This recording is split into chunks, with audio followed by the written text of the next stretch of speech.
오늘 마지막 날입니다. 오늘 말씀은 베드로후서 1장 말씀입니다. 베드로후서 1장, 베드로후서 1장 1절로 11절까지 말씀 저랑 교독해서 읽겠습니다. 예수 그리스도의 종이며 사도인 시몬 베드로는 우리 하나님과 구주 예수 그리스도의 의를 힘입어 동일하게 보배로운 믿음을 우리와 함께 받은 자들에게 편지하노니,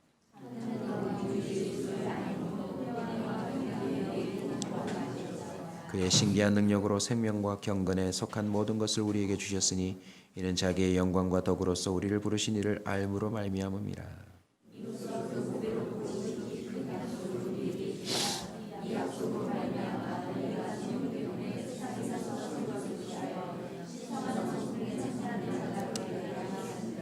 그러므로 너희가 더욱 힘써 너희 믿음의 덕의 지식을, 경건의 형제 우애를, 형제 우애의 사랑을 더하라.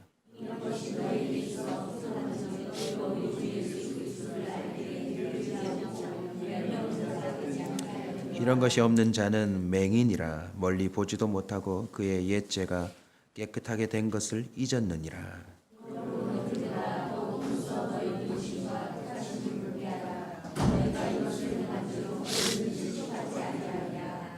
이같이 하면 우리 주 곧 영원한 나라에 들어감을 넉넉히 주시리라. 아멘. 네, 오늘 마지막 날입니다. 아는 자의 여유, 아는 자의 여유라는 제목으로 말씀을 나누겠습니다. 기도하는 여유를 확보하면 기도하는 자에게 주어지는 여유가 여러분에게 은혜로 임할 것입니다. 순종하면 순종하는 만큼 하나님이 약속하신 그 모든 것에 여유가 임하게 될 것입니다. 오늘은 마지막 날입니다. 아는 자의 여유입니다. 모르는 자와 아는 자의 차이점을 아십니까? 모르는 자는 안절부절 또는 엉뚱한 것에 자신의 삶을 낭비합니다. 그러나 아는 자는요, 여유가 있습니다. 그리고 그 아는 것으로 인하여 허탄한 곳에 자신의 삶을 낭비하지 아니하고 집중하는 삶을 살게 되는 것입니다. 숙제 없다라는 사실을 알면 학생이 여유가 있겠죠. 숙제 검사 선생님이 하지 않는다라고 미리 일러주면 숙제 안 했음에도 불구하고 그 아이에겐 여유가 있을 것입니다. 그런데요, 모르는 게 병인 것 같아요. 저와 여러분의 삶을 들여다보면 아는 게 없습니다. 아는 게. 언제 죽을지도 모르고 5분 앞에, 1분 앞에, 1초 앞에 무슨 일이 일어날지 모르고. 그런데 인생에 대해서 뭔가를 알기 시작하면 그 사람에게는 여유가 생기더라고요. 초연해지고 느긋해지고 안달하지 아니하고 조급해하지 아니하고 또 자신뿐만 아니라 다른 사람에게도 훨씬 더 넉넉해짐을 바라봅니다. 여러분, 오늘 본문 보시면 베드로는 사실 곁에 예수님이 계심에도 불구하고 그는 예수님을 잘 몰랐어요. 혈기대로 자신의 형편대로 주님을 섬기다가 끝내는 배신하고 말죠. 그런데 그는 예수님을 알아버립니다. 예수님을 안 이후에 그는 정말 부러우리만큼 여유가 있어요. 누누이 또 인용하지만 은과 금은 없거니와, 세상 모든 사람들이 은금에 초점을 맞추고 그 크고 줄어들음에 마음이 늘었다 오그라들었다 하는데 그는 이렇게 선포합니다. 내게 있는 것으로 너에게 주노니 일어나 걸어라. 이건요, 예수님을 아는 자만이 가지는 여유입니다. 할렐루야. 오늘날 많은 그리스도인들이 예수 이름을 안다고 하면서도 은금에 너무 영향을 많이 받아요. 은과 금은 내게 없거니와 내게 있는 것으로 내게 주노니 나사렛 예수의 이름으로 명하노니 일어나 걸으라. 그 이름만큼 강력한 은혜가 없다는 것을 베드로는 알았어요. 그래서 오늘도 본문에 보시면 무엇이라 표현합니까? 우리 주 예수 그리스도를 알므로 은혜와 평강이 너희에게 더욱 무할지어다 많을지어다. 여러분 오늘부터 예수 그리스도를 더욱 힘써 아는데 여러분의 인생을 헌신하십시오. 예수를 아는 만큼 은혜와 평강이 많아집니다. 내가 요즘 은혜와 평강이 떨어진다 하면 주님에 대한 암보다 형평과 또 이러저러한 잡다한 것에 알미 너무 많아진 결과입니다.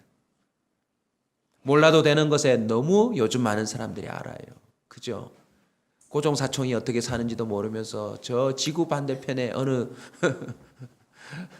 사람들이 이런 일을 당하고 저런 일을 당했다는 걸 우리는 다 알고 있습니다. 그것 좀 몰라도 됩니다.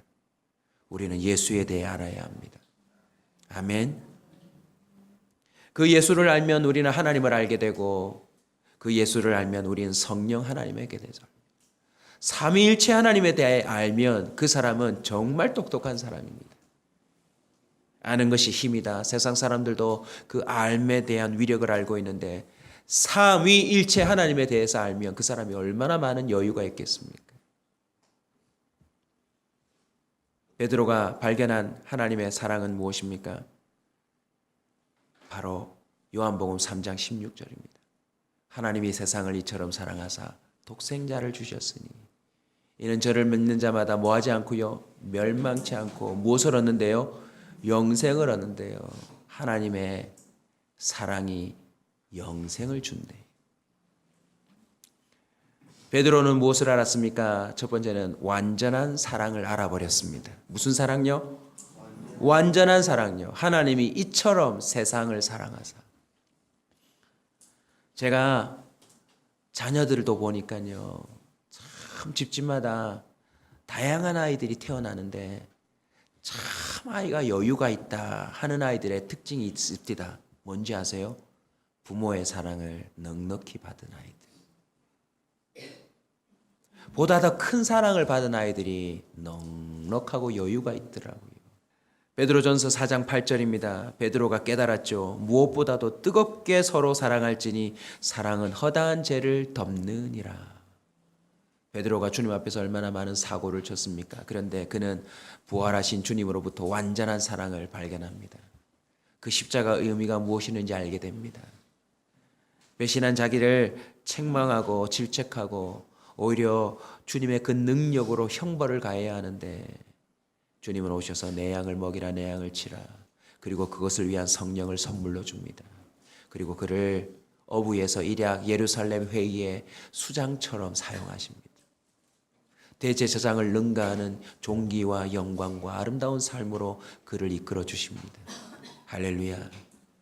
그래서 잡아먹지 않겠다 자신이 알고 있는 율법으로 이런저런 편단과 편견을 가지고 있었는데 그는요 점점 여유가 생기기 시작했어요. 이방인들에게도 나아갑니다. 누구를 만나든지 간에 그는 복음을 말할 수 있는 자로 변모되더라는 것입니다. 사랑이 큰 만큼 여유가 생깁니다. 뜨겁게 서로 사랑할지니 여러분 이 뜨거운 온도만큼 그 사람에겐 여유가 생길 것입니다. 여러분 어설픈 사랑, 완전히 불타오르는 사랑의 특징을 아시지요? 조건적이고 뜨겁지 않은 사랑은 그다지 넉넉하지 못합니다. 네가 와라. 답답하면 네가 와라. 그런데 뜨거운 사랑은 뭐죠? 데려다 줄게. 그리고는 또다시 뭐라 그래요? 내가 데려다 줄게. 그래서 집을 못 들어가요. 옷을 어떻게 입고 나와도 괜찮습니다. 머리를 산발을 하고 나와도 괜찮습니다. 그냥 사랑스러운 걸요. 여러분 사랑이 떨어지기 시작하면 불편해지고 섭섭해지고 판단하고 정죄합니다. 그래서 여유가 사라져요. 제일 불행한 것이 사랑이 사라지는 관계입니다. 제일 긍정적이고 가능성 있고 소망이 있는 관계가 무엇입니까? 사랑의 관계입니다. 사랑이 사라지면 별게 다 문제가 됩니다. 그러나 사랑하면 별게 다 문제가 안 됩니다. 하나님이 세상을 이처럼 사랑하사. 하나님이 세상을 사랑할 수 있으셨나요? 세상은 눈꼽만큼도 하나님을 위하는 마음이 없었습니다. 생각하는 것마다 타락하고 부패했고 주님은 홍수 사건을 통해서 보여주었듯 사람은 쓸어버려야 될 대상이었어요. 그런데 주님은 그 시대마저도 은혜를 입은 사람을 남겨두시고 인류를 번성케 하시고 하나님의 사랑을 한민족을 택하여 보여주시고 끝내는 그 명확한 사랑을 통하여 온 인류를 사랑한다는 증거를 보여주셨습니다. 누구를 아끼지 않으셨대요? 독생자를 아끼지 않으셨대요. 사랑은요, 아낌없이 주는 것을 말합니다. 사랑하는 성도 여러분, 하나님의 완전한 사랑을 아는 만큼 우리도 사랑하게 될 줄로 믿습니다. 특별히 우리는 교회입니다. 예수 그리스도가 머리래요. 그러면 모든 생각의 출발은 무엇이 되어야 합니까? 예수 그리스도를 아는 것으로 출발해야 합니다. 물론 우리는 턱없이, 비교할 수 없을 만큼 우리의 생각이 짧습니다. 우리의 감정도 못 미칩니다. 그러나 놀라운 것은 베드로가 무엇을 경험했습니까? 주님이 성령으로 임하셔서 자기의 머리가 되어주시더라는 겁니다. 그래서 그냥 머리에서부터 뭐가 흘러나옵니까? 사랑이 흘러 내려오더라는 것입니다. 그는 완전한 사랑에서 다음과 같은 사실도 깨닫습니다. 이미 구약 사람들이 깨달았는데요. 따라서 합시다. 주를 찾는 자는, 주를 의지하는 자는 버리지 아니하신다. 시편 9편 10절입니다. 여호와여 주의 이름을 아는 자는 주를 의지하오리니 이는 주를 찾는 자들을 버리지 아니하십니다. 집에 델밴드가 있고 또 그보다 더 특효약인 연고들이 있고 그런 약이 있다는 것을 아는 자는요, 델밴드를 찾기 이전에 약을 먼저, 연고를 먼저 찾을 거예요. 왜? 알고 있으니까요. 의사도 자기가 명의를 친하게 알고 있으면 그 사람은 명의를 찾아가겠죠. 아는 만큼 그 사람에게는 혜택이 여유로 주어집니다. 주님은 어떤 분입니까? 당신을 의지하는 자를, 주를 찾는 자를 버리지 아니하신대요. 할렐루야. 그래서 언제나 주를 찾는 사람이 있습니다. 누구입니까? 언제나 주님을 먼저 찾는 자가 있어요. 누구입니까? 그걸 아는 자가 찾는 겁니다. 사랑하는 성도 여러분, 오늘도 기도 중에 주님을 더욱 알아가시기 바랍니다. 주님은 부르짖고 의지하는 자를 버리지 않습니다. 그게 누구든지 간에 주를 찾는 자, 완전한 사랑으로 커버해 주실 줄로 믿습니다. 주님의 그 완전한 사랑을 알면요, 참 자유함이 임합니다. 요한복음 8장 32절 잘 아시죠? 진리를 알지니 진리가 너희를 자유롭게 하리라. 하나님의 그 완전한 사랑 안에 있는 진리를 하나하나 알면 예수님이 오셔서 여유를 턱턱 던져주셨던 것처럼 그거 손 안 씻고 먹어도 된다고. 안식일 날 사람들 고치는 거 괜찮다고. 할렐루야. 그 전에 하나님의 사랑을 모를 때는 각자의 생각과 각자의 이야기들로 얼마나 여유가 없었는지 몰라요. 어린아이가 와도 괜찮고 죄인이 와도 괜찮고 예수님이 조금이라도 죄인의 집에 들어갈 손치면 동네방네 사람들이 모여서 왜 여기서 밥을 먹냐고. 얼마나 많은 사람들이 그 좁은 가슴으로 사람들을 어렵게 만들었는지 몰라요. 그러나 완전한 사랑을 알면 덩달아 마음이 넓어집니다. 아멘. 세상에서 경험한 트라우마가 얼마나 많습니까? 죽음에 대한 것으로부터 출발해서 경쟁, 비교, 한시도 긴장을 놓칠 수 없는 그런 여유 없는 세상에서 우리 주님이 오셔서 완전한 사랑을 보여주셨어요. 그리고는 주님을 만난 모든 사람, 주님을 알게 된 모든 사람들은 여유를 찾기 시작했어요. 할렐루야. 주님으로 받았던 그 용납, 용서, 그 배려, 그 사랑을 경험하니 그 사람들이 또 나가서 또 다른 사람들에게 그런 여유를 사랑으로 표현하고 나누어 주더라는 것입니다. 사랑하는 성도 여러분, 완전한 사랑을 더욱 깊이 알아가는 은혜가 있기를 주의 이름으로 축원합니다. 하나님은요, 여러분이 상상하는 것보다 훨씬 더 사랑합니다. 이거 하나 또 선포할까요? 저와 여러분이 받아들일 수 없는 은근히 미운 사람들이 집안에 있을 거예요. 딴 데 말고. 근데 그거 아세요? 하나님이 그 사람을 내가 생각하는 것보다 훨씬 더 사랑하세요. 그래서 그 사랑을 알고 나면 우리에게도 여유가 생기는 줄 믿으시기 바랍니다. 베드로가 또 깨달은 것이 무엇입니까? 오늘 본문에 보시면 지식에 더욱 힘써 믿음의 덕을, 덕의 지식을, 지식의 절제를, 절제의 인내를, 인내의 경건을, 경건의 형제우애를, 형제우애의 사랑을 뭐하라고요? 더하라. 여러분, 오늘 본문에 나와 있는 것들을 더하면 더할수록 여유가 생깁니다. 게으르지 말래요. 주님을 알기에 게으르지 말래요. 그래서 여러분, 기도하는데 여유를 내시고 순종하는데 여유를 내시고 무엇보다도 예수 그리스도를 아는데 좀 여유를 내세요. 이미 우리가 마가복음을 통해서 살폈던 것처럼 예수님의 하신 말씀 한마디 한마디를 우리 다시 한번 곱씹어 알아야 될 줄로 믿습니다. 예수님이 왜 이 사람에게 이렇게 말했는지. 왜냐하면 거기에 완전한 사랑이 다 담겨 있거든요. 아브라함 보십시오. 그는 어느새 모리아산에서 이런 여유도 생겼습니다. 자식을 바치라면 바치는 데까지 여유가 생겼어요. 여러분, 이런 여유는 최극상 여유입니다. 근데 그 여유는 어디서 왔죠? 암에서 왔어요. 암.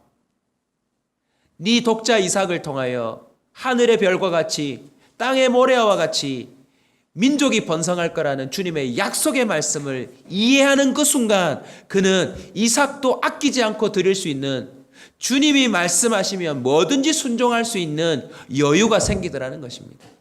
아멘.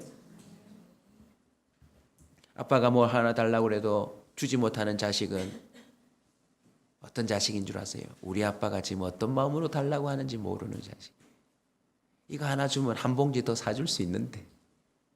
주님의 사랑은 더 완전합니다. 육신의 아버지는 안 주면 삐져요. 접니다. 근데 하나님 아버지는요, 아이고 그래 한 봉지 더 사줄게.